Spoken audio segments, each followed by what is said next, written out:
Welcome, this is Gauri Gopnath for NE24. The formation of the Swadhin Bazar Gram Panchayat under the Sonai Development Block has been completed.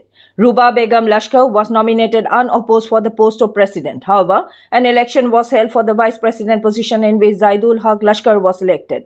When news spread among the public that another group member supported and also claimed the vice president post, tension arose outside the block office. However, police and CRPF forces managed to disperse the crowd, preventing any unrest. Later, speaking to reporters, BDO Mukul Basumatari said that since quorum was made, the formation of the Swadhin Bazar GP Panchayat body was completed and both the president and vice president were elected by the group members. For more news and updates, subscribe our channel NE24 YouTube and support us by following our Facebook page. As per the official notice, 128 number Swadhin Bazar का selection और election of president and vice president आज के date पे था 11:30।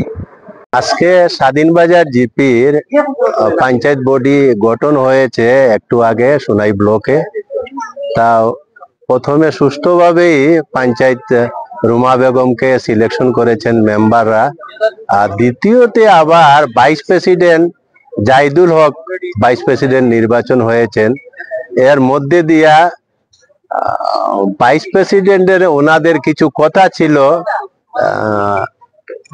5 নম্বর ওয়ার্ডের group সদস্য vice president হওয়ার কথা ছিল, ওনাদের সিলেকশন ছিল, কিন্তু জানি না কিভাবে বুটাবুটির মাধ্যমে, সেটা তো বুটাবুটি হচ্ছে, সেই বুটাবুটির মাধ্যমে জাইদুল হককে ভাইস প্রেসিডেন্ট ওনারা নির্বাচন করেছেন।